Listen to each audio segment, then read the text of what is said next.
Well, hello everybody. Hello my shining sweets from all around the world. My name is Guru Nishan, and if you don't know, that's me. That's actually my real name, my name. It's not a title that I've given to myself or someone gave to me, and it's not a name I chose or picked out or anything. Well, my soul chose it, evidently. But I was born like this. So if you didn't know all that, you get to learn more about my story.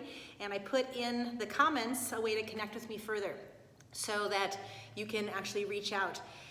And before continuing, I want to say that we are on day 4 of the Money, Sex, and Power video series called Unraveling the Wounds of Your Life with me, Guru Nishan.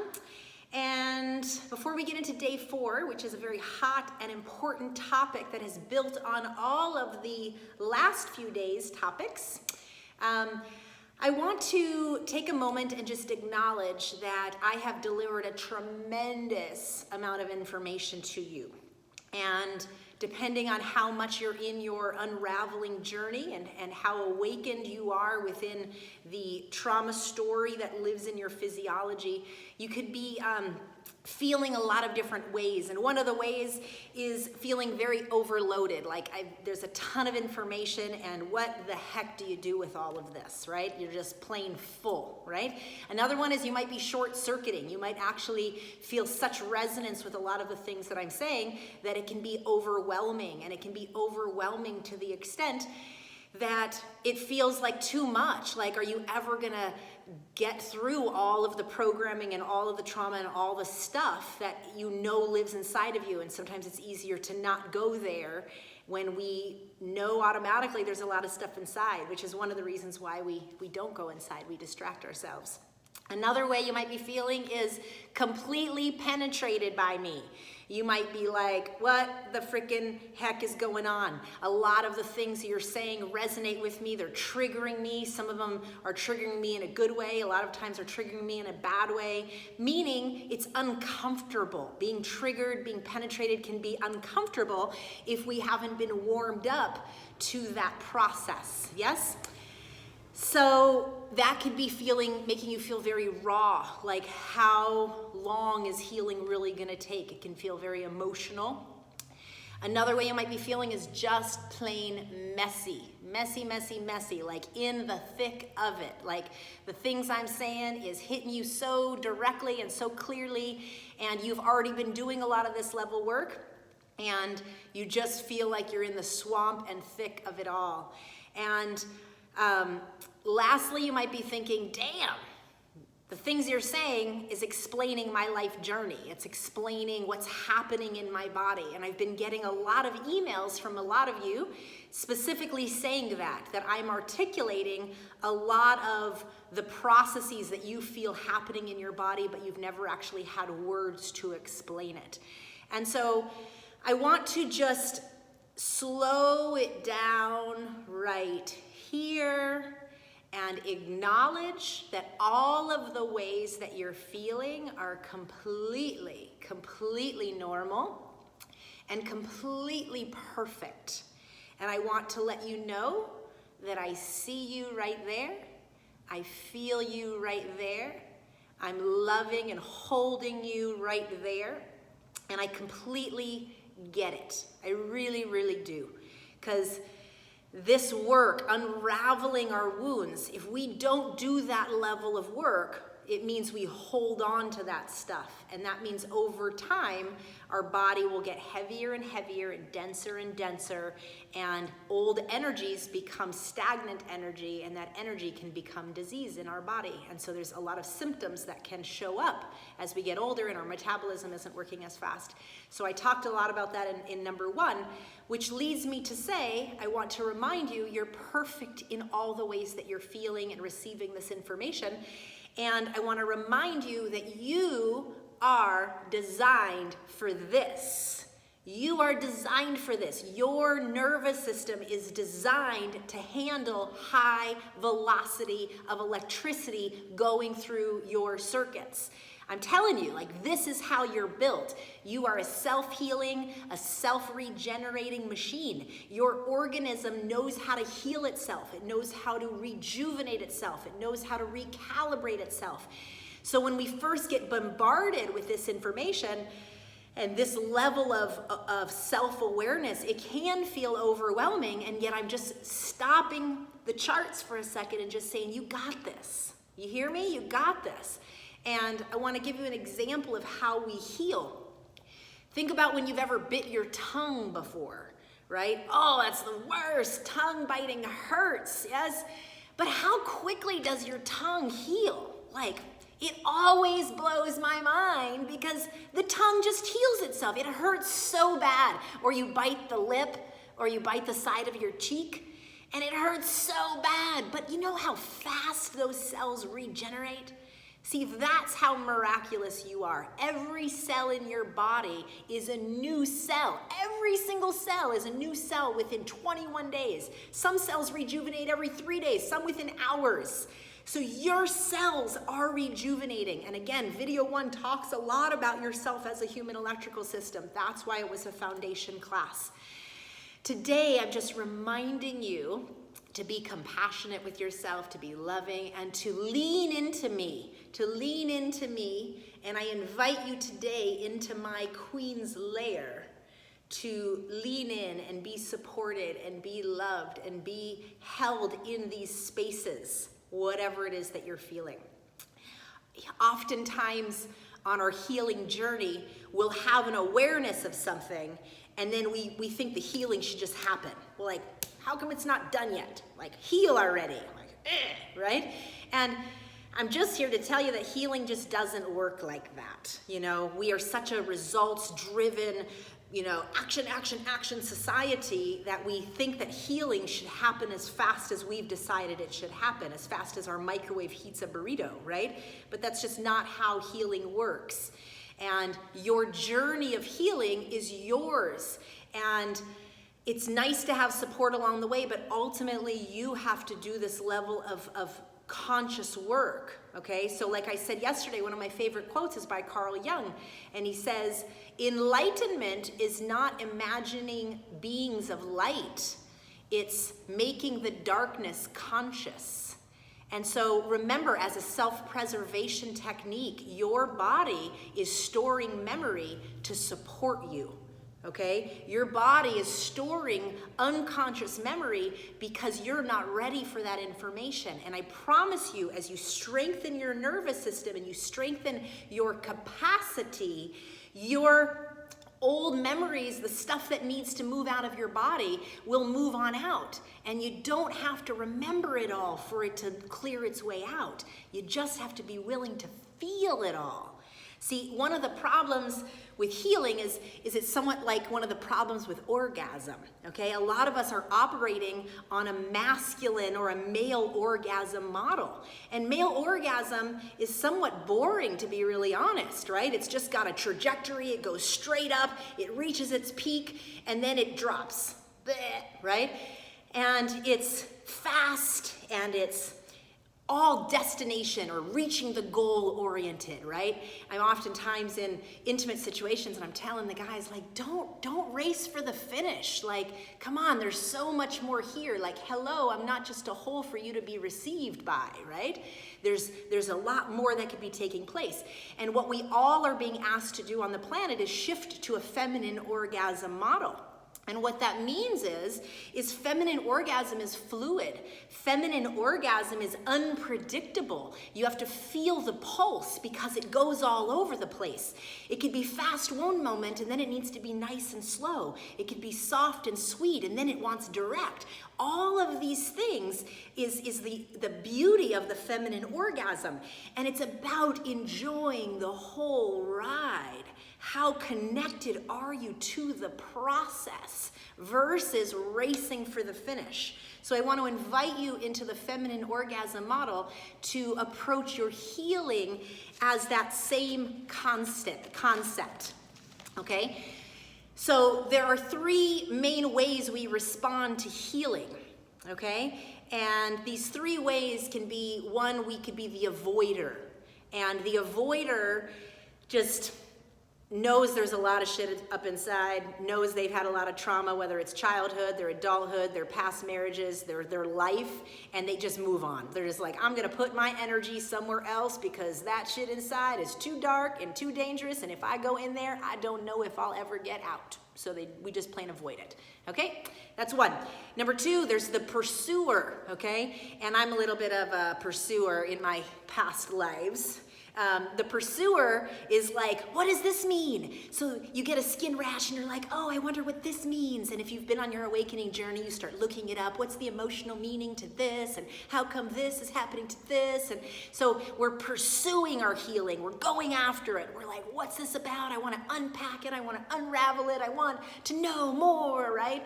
And that's fine, right? We can be the avoider sometimes. We can be the pursuer sometimes, depending on our level of wounds and our level of consciousness and our level of consciousness in the darkness. We can be both, right?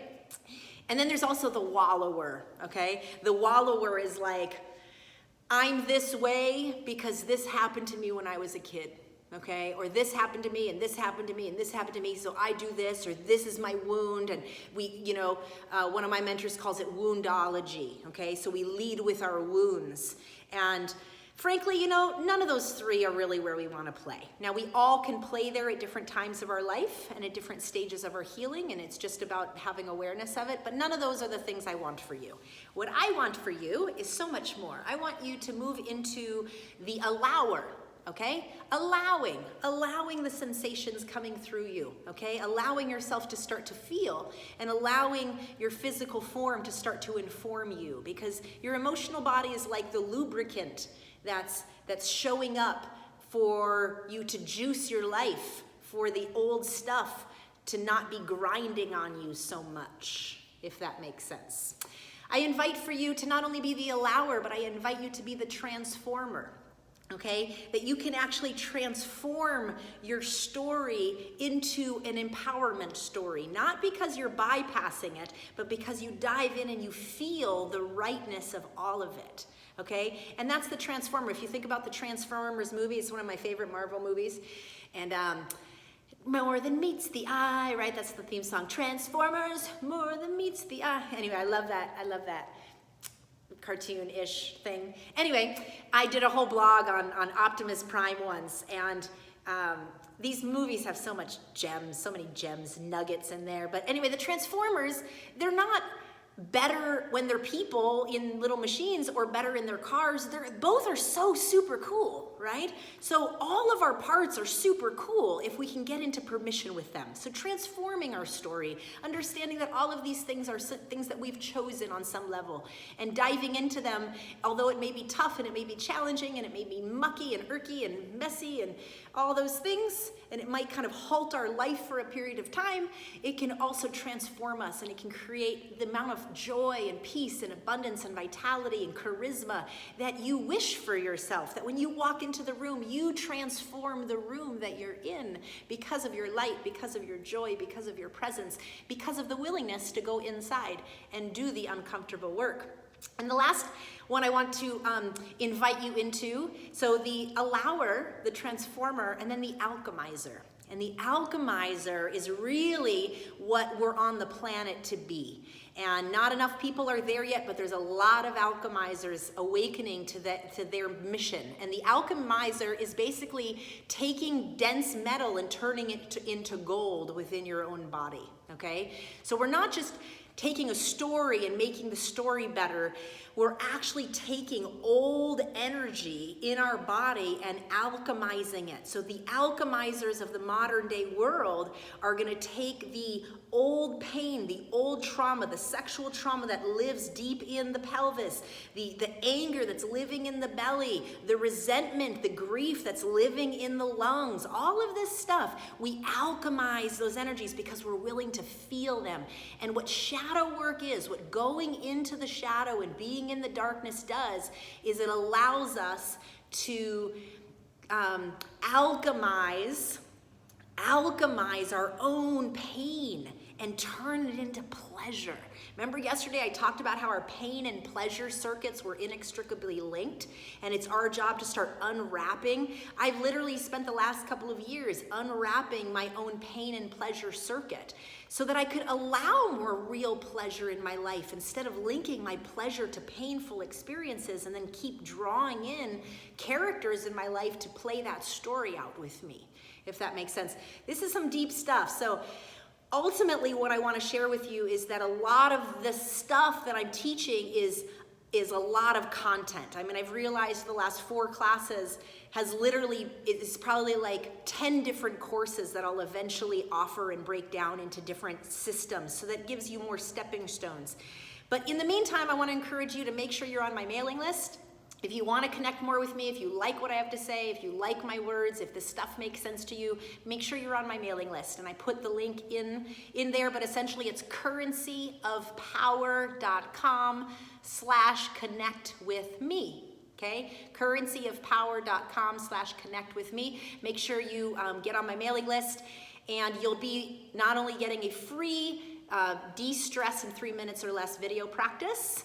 That is an awesome practice to get some stress out of your system and literally out of your physiology. But you'll also be the first to hear about registration when it opens for Bali, for my Bali trip.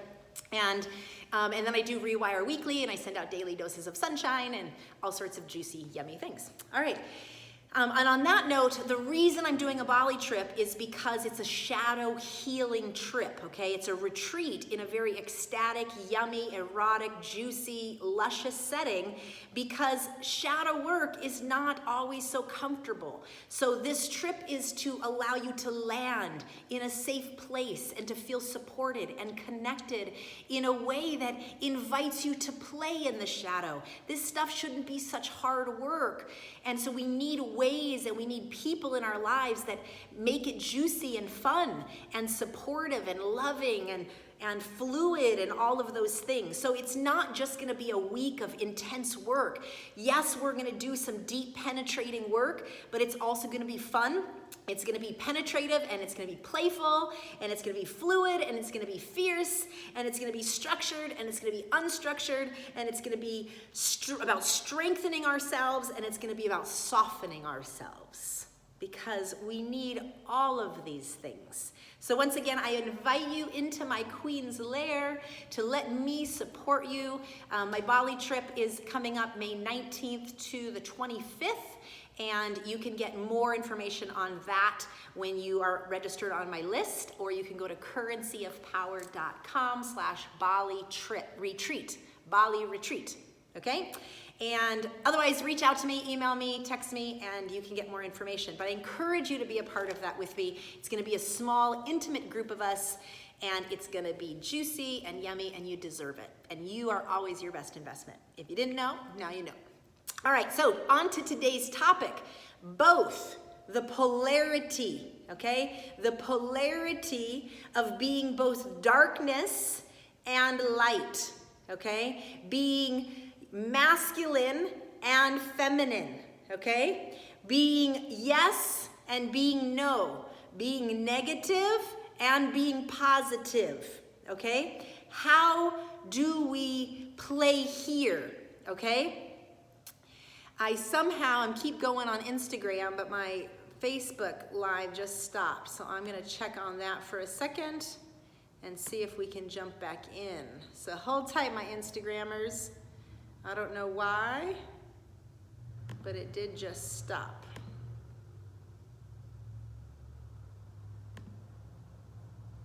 So we're gonna try again, and then I'm gonna keep going on our topic for today. Boo for that, huh? I was such in a juicy roll. Yeah. Come on, let's go. Why doesn't it want to connect?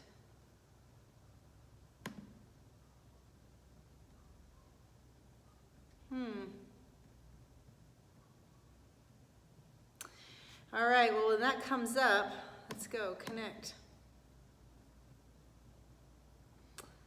I don't know. Oh, there we go, go live. All right, I'm gonna try to go live again here. I'm back on. It looks like I dropped off of Facebook, so now I am live on Instagram and live on Facebook once again, and we're talking about day 4 of the Sex, Money, and Power video series, Unraveling the Wounds of Your Life. And today is dealing with dynamics of power, what I call the polarity effect. So how are we both darkness and light, negative and positive, masculine and feminine, yes and no? And what happens when we are denying one of these forces, okay? Because oftentimes what will happen is we are in permission of one and we're suppressing the other, okay? So we're hiding a part of ourselves. And I want to share with you some of the real life dynamics that get played out in the real time of our life when we're suppressing one and we are showing or living the other, okay? Because this is truly the landscape in which I play. It's one of my biggest turn-ons because it's been some of the deepest places I've had to unpack in my own darkness story, okay? So one of the ways this is played out is through spiritual bypassing, okay? So spiritual bypassing is when we have fun, beautiful spiritual sayings like, all is well, everything is love and light, okay? Everything happens for a reason. All is good, okay? It is what it is, okay? What those sentences do, although they sound so good and on some level they're very, very true, they just happen to be very, very true up high. It's what I call spirit polarized. So we're operating in only our spirit source current, but we're not in our grounding current. We're not connected to the earth. And why this is so important is because we came into our physical bodies to deal with the earthly physical realm. And the earthly physical realm deals with below the waist. And the below the waist issues are money, sex, and power, and how these three dynamics have played out in your personal lived experience. And as I said yesterday, it's by no accident that sex and money have an inextricable power link dynamic in the larger cultural societal play and the forces in our world. And what we see in the world, we have to embody in our life because we are a blueprint of that, so to speak. So, number one, spiritual bypassing. It's no good. We need to get back into our bodies. The work is down and in the body, not up and out. Number two, another way this plays out in the real-time dynamic is overdrive and overwork. We're working. We have nice sayings like, short-term sacrifice for long-term gain, right? Then I'm going to sacrifice the moment so that I can be wealthy and I can be successful and I'll have more time with my family later on. And we're buzzing and we're working and we're 24/7. And a lot of successful businessmen and women are doing that kind of a lifestyle. And what happens is even when money becomes not the issue, their nervous system is so wound up that they actually can't stop. They can't relax because their whole system is bound.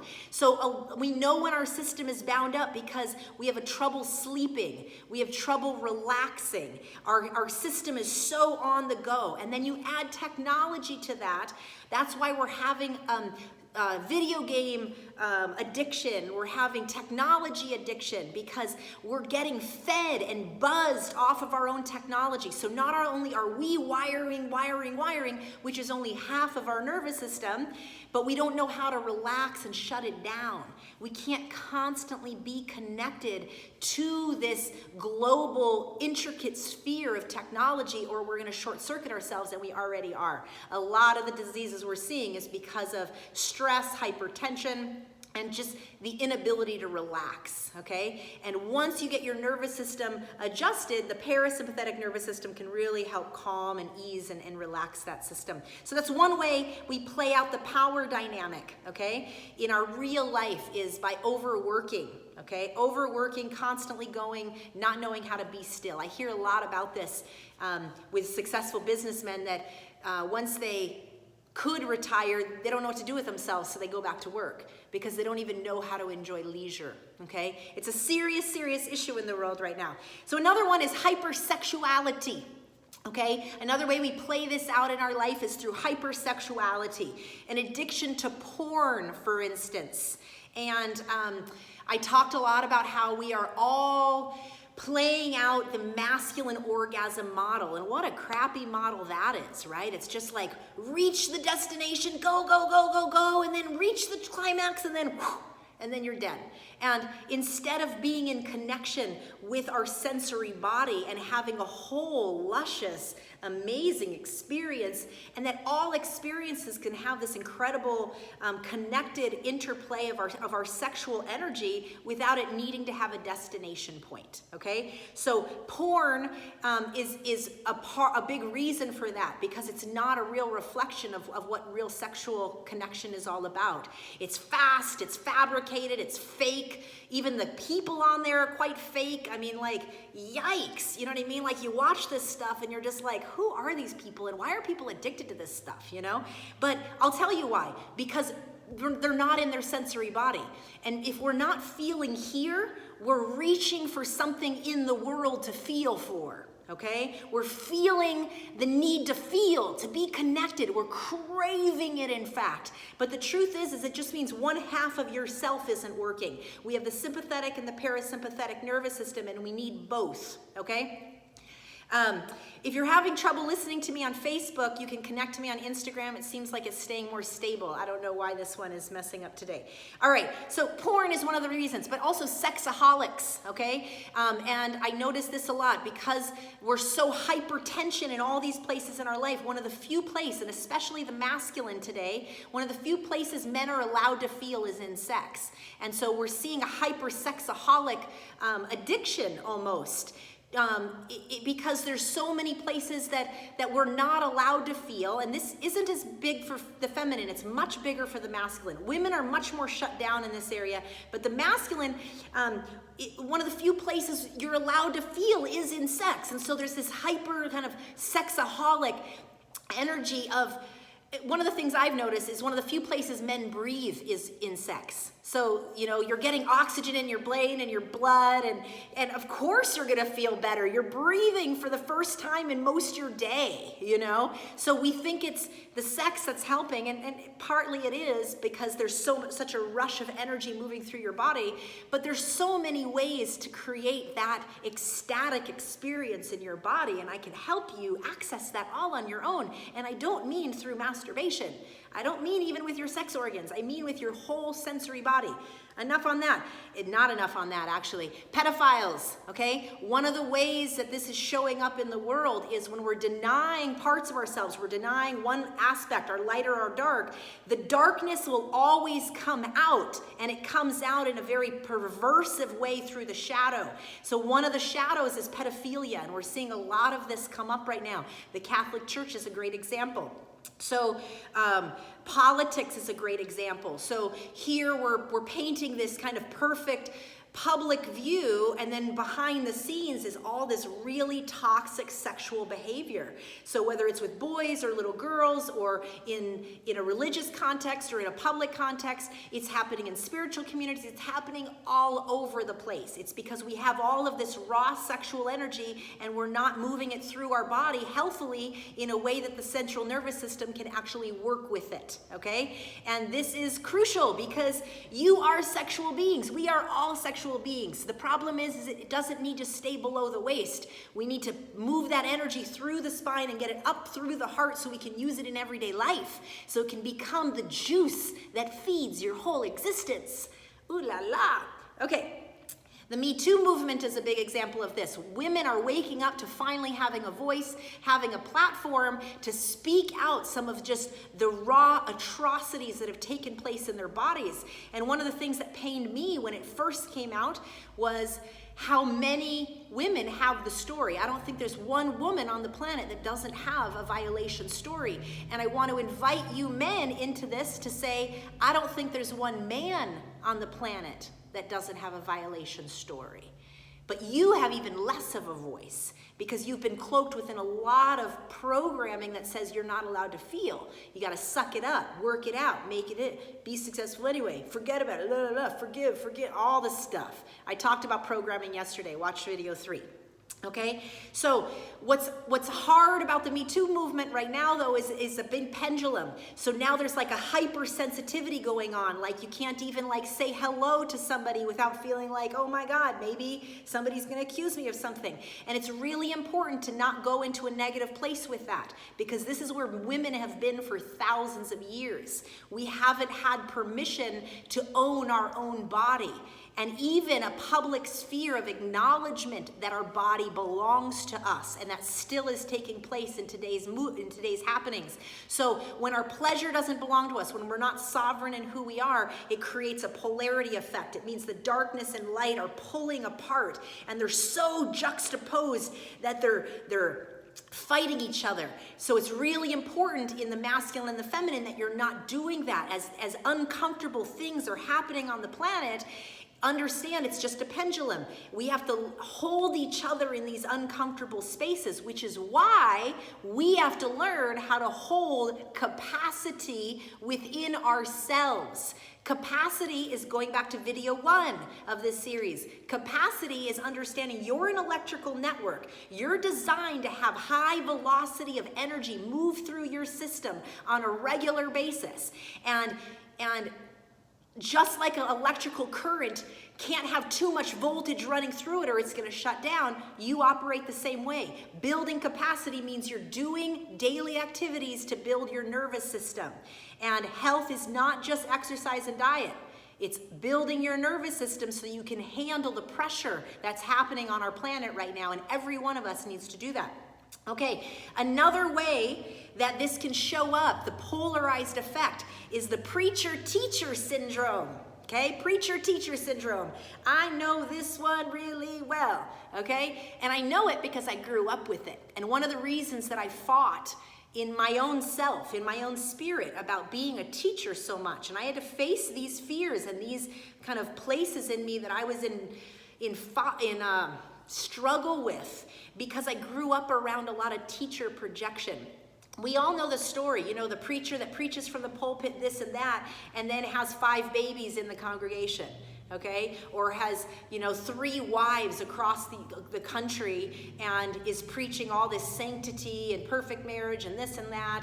So the public life, the private life. My dad was an example of that, and he didn't just learn it himself. My whole community was an example of that, right? Like, there was lots of teachers that had a public life, and then behind the scenes, they're sleeping with their students, and even all the way from the original teacher who brought the teachings. Like, this stuff is not new. They didn't learn it from nowhere. It's a syndrome that takes place called idolatry. And whenever we put people on a pedestal and try to make them more than human, we are always going to end up with pretty bad results. So watch your own tendency to think that somebody's life is so perfect, but also don't go following somebody and put them on a pedestal of perfection, because it's a dead-end road.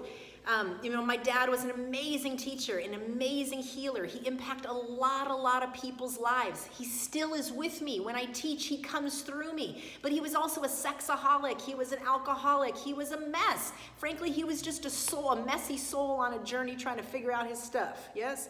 And when I was 15 and I found out about some of this stuff, I literally was like, you hypocrite. Like, I couldn't have sugar. I couldn't get my ears pierced. I couldn't do lots of these things. And you wanted me to explain why I wanted to do la la la.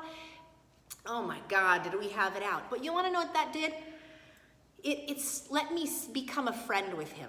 It let me see him as a human being struggling. And you know, that's all we all are. But it's not an excuse to live a projected life of being so holy on one side and then being a total wreck. That's just the shadow playing out in perversion. Okay, so the last one on this is public and private life, okay? Where what we show to the world is one thing, we get this a lot on Instagram and social media, and what we are actually experiencing in life is a whole nother thing. So, you know, the recent celebrity suicides kind of really hit home with that, how, you know, on the surface people can look like they have everything, and on the outside, on the inside, they're just a total mess. They're in the darkness, and that's the shadow rearing itself, wanting a voice. It's another example when celebrities like have all this money and they get caught stealing, or they're high on, you know, addicted to drugs, or they're just plain not happy. And it's because their inner world is really a mess and they don't know how to navigate the inner world. We all are susceptible to that. And that's what the shadow really is about, okay? The dynamics of power is that we each have the current of positive and negative. We each have darkness and light. We each have feminine and masculine. We each have yes and no. We each have higher and lower. We each are playing these out. And the darkness and the light, it's like yin and yang, yes? Yin and yang. We need both. We need the contraction and the expansion. And to just live in expansion is not enough. To just live in contraction is not enough. We need both of these forces to be whole, to be integrated, to be complete. So the shadow is just the dark side of you that doesn't have permission to feel, doesn't have permission to be seen, doesn't have permission to be heard.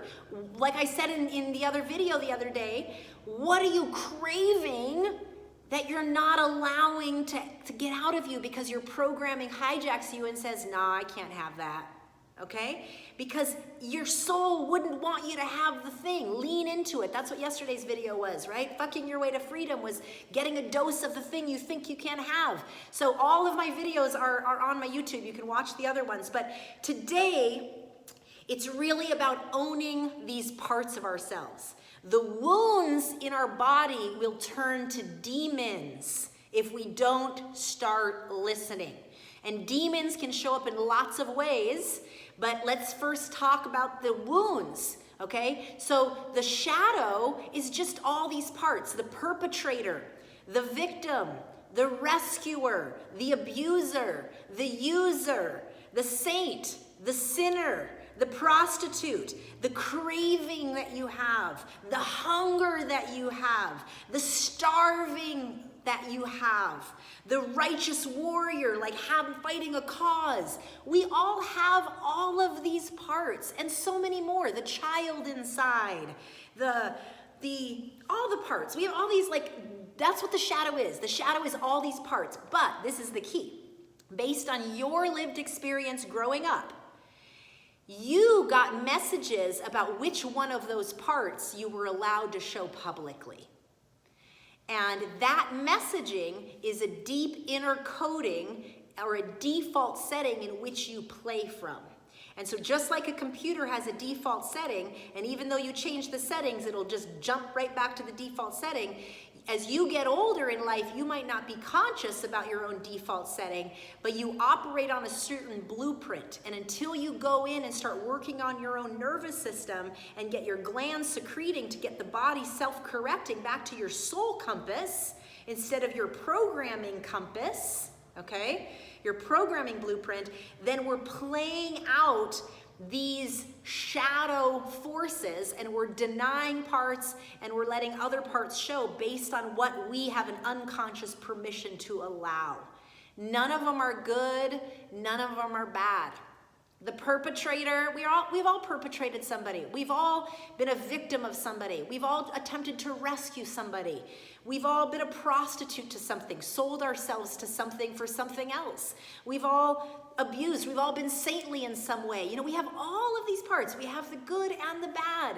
We have these parts. And when we can start getting into permission for all the ways in which we play, this becomes the magic of our life.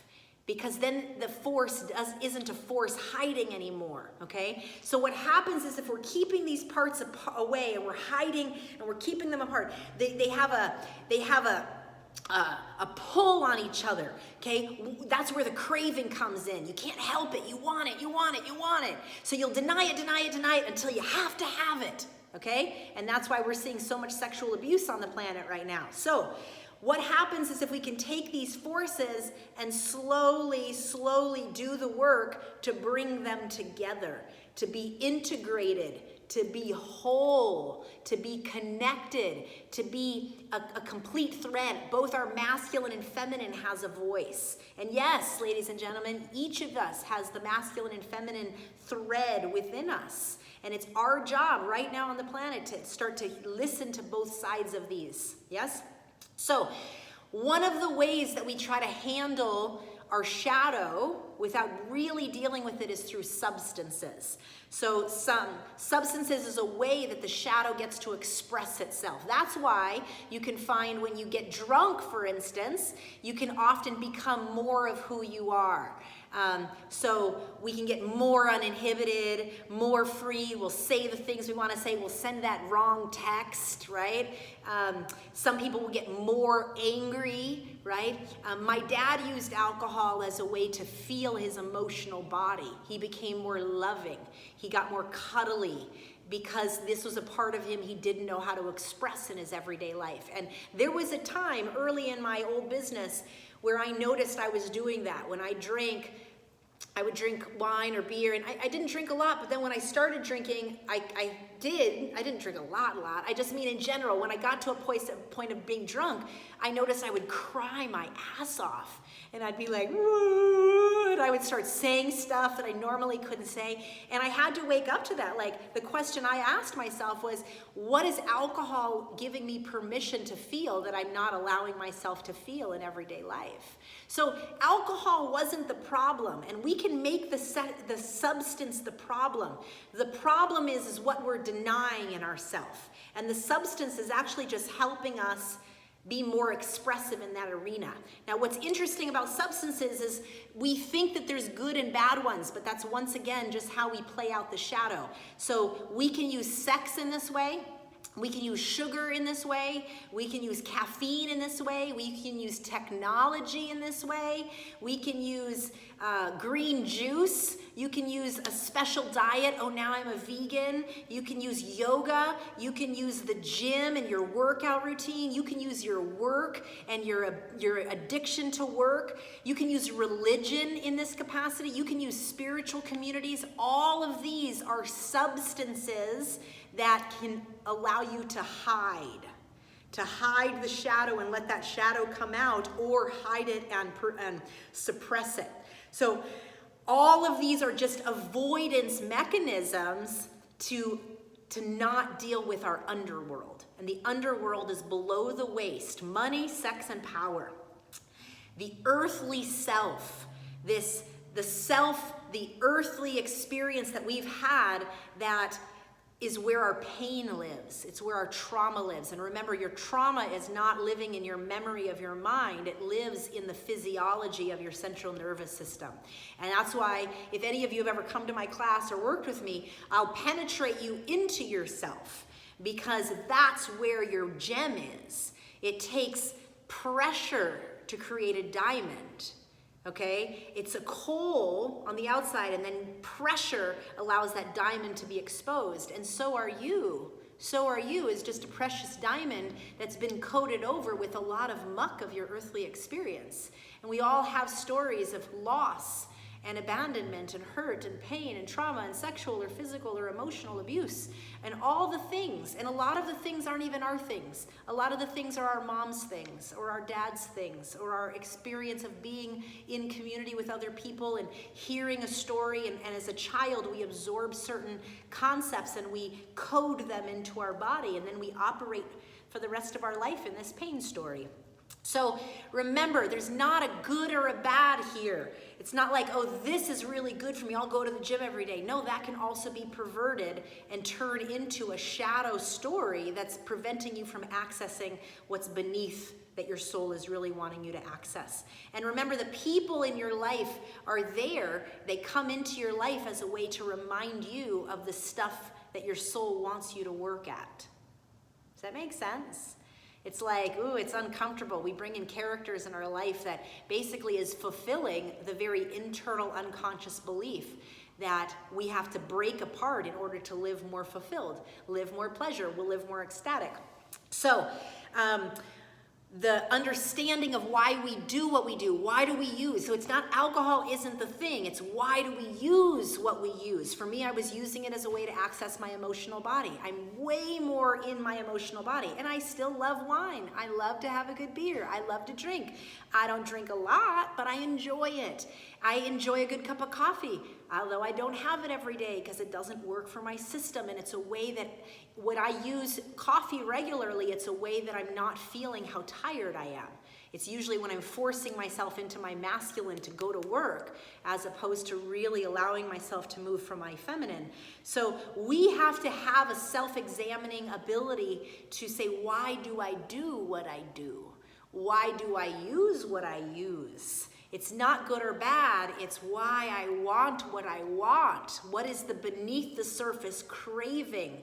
Why do I grab my phone and swipe when I'm exhausted, right? There was a time, this is funny and then I'm gonna wrap up, but this is really relevant because I noticed, like on a dating apps, sometimes what I was craving was a connection. I was craving someone to lean into and to be held. And I would jump on Bumble and I'd start swiping. And it would be this unconscious way of feeding the need. So I never even really followed through on a lot of those connections, but it was like an unconscious hit. It was like getting a drug, right? It was like getting an unconscious hit of like, ooh, they liked me. Ooh, I connected with them. Ooh, they're turned on, right? I'm turned on, I'm a turn on, I'm a turn on. So I'm getting fed. So we're all using our technology to feed us sometimes. That's why people go on and off. Are like, oh, I'm going on a fast off Facebook. I mean, good. But understand why. What's beneath the surface? Why do you want sex? Who do you want it with? None of these things are bad. But why do we want it? Why don't we want it? What are the things? These are better questions, and this is what I call soul questions. So my loves, this was a lot, and I hope it was as good for you as it was for me, because I thought it was juicy. So I want to remind you that this is just part 4 of my 4-part series called Money, Sex, and Power, Unraveling the Wounds of Your Life. This video series is on my Facebook, my business page. All of the recordings are there. And if you're on my mailing list, on my Rewire Weekly list, you will get all of these recordings sent to you. I will be shooting an email with the links to these recordings as well. So stay connected with me. If you like what I have to say and you like my teachings, then be sure to get connected with me at currencyofpower.com/connect with me. And I am leading a Bali retreat May 19th to 25th. And it's for those of you that are ready to do some juicy deep diving into shadow healing work. So I call it shadow healing play because we got to make the darkness playful. The darkness is a place I've learned to embrace and love on and make out with on the regular. Yes? Because this is the place and the space that's supporting my evolution. And I used to be all love and light, and now what I've learned is that I'm illuminated from within, because my life can happen through a magnetic experience. And this is what Bali is all about. It's a juicy, yummy, delicious setting that's going to support a safe place for you to go into uncomfortable places. It's a luxury house that we have, a mansion right in overlooking the rice fields with a yummy pool and spa people, massages coming right to the house. And it's not just going to be deep work. It's also going to be playful. It's going to be structured and unstructured. It's going to be a time to be able to be with others, to be seen, to be witnessed, to be held. And it's an intimate setting to work with me. I don't do a lot of one-on-one work. The one-on-one work I do is upwards of $11,000 for 6 months plus. And I do that because the work you get with me when I do one-on-one work is my attention on you. And I make it exclusive because it takes a lot out of me. And all it takes for me is to have one conversation with you, or read your writing, or be in your presence a little bit, and I can get a full read on what's going on. And that requires a lot of holding. And so I do Bali as a way to make this more affordable so that those of you that aren't at this high status of being able to work with me one-on-one, so to speak, because only some people are in that economic range, you have a way to still be intimate with me and access me, and I love you. That's why, because I love people, and I do so much work online right now. I need ways to be able to have fun, juicy experiences. So it's not just gonna be a 6 days of hard work, because who wants to do that? We'd go lie on a beach instead, right? It's gonna be juicy, it's gonna be fun, it's gonna be playful, it's gonna be embodied movement, it's gonna be Kundalini yoga, it's gonna be unwiring and rewiring your nervous system, it's gonna be learning tools that you'll be able to take home with you, connect, and do the work that is required of you on the planet right now. Because every single one of us has a personal responsibility to awaken ourselves and to build capacity within ourselves, so that we can handle the pressure of the times. The pressure on the planet is it's out of hand. The atrocities that are happening to our earth, to women, to children, to men, to all of us, it's out of hand. It's dark, it's dirty, it's nasty. And the beings that are waking up, like me, you, and all of our friends, need to do the inner work to be able to hold that level of space. And that requires building capacity in your own nervous system, getting your system, your operating system working so that you can meet the pressure with the pressure of your presence. Bam. Get it? I hope you did. I had so much fun with you today. I had so much fun with you on this series. I'm gonna sign off and just say, mwah, I love you, I appreciate you. Don't forget to opt in and get information about the Bali trip, get information to get on my mailing list and stay connected with me. And thank you for those of you that have been emailing me. It's been precious to read how this work is landing with you. And I'm happy about that, because if this work is yours, you'll know it. That's what I'll say. And I will see you in Bali. Mwah. Talk to you soon.